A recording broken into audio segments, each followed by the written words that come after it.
রাসূল বলেছেন সর্বশেষে যে ব্যক্তি কবরে যাবে তাকে থাকা লাগবে 50,000, যে আগে গেছে তার তো আরো হিসাব নেই।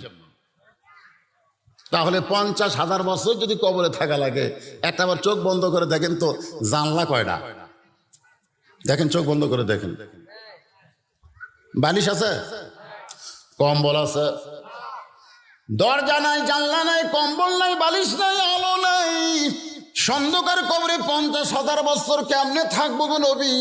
সেই কবরকে সামনে নিয়ে আমি ছোট বাচ্চার মতন কাঁদতেছি, আমার চোখের মধ্যে কোনো ঘুম আসতেছে না। আল্লাহ নবী খাদিজার কবরে চুমু দিয়ে বললেন, খাদিজা, ওই আল্লাহর শপথ করে বলতেছি, ঈমান গ্রহণ করার পরে আপনি আল্লাহর সঙ্গে যে আমলের মাধ্যমে সম্পর্ক করেছেন, তার মানে বোঝা গেল ঈমান গ্রহণ করার পরে আল্লাহর সঙ্গে সম্পর্ক করতে গেলে লাগবে তার আমল। জোরে কোন কি লাগবে? আল্লাহ কোরআনে বললেন, ওয়াল আসর।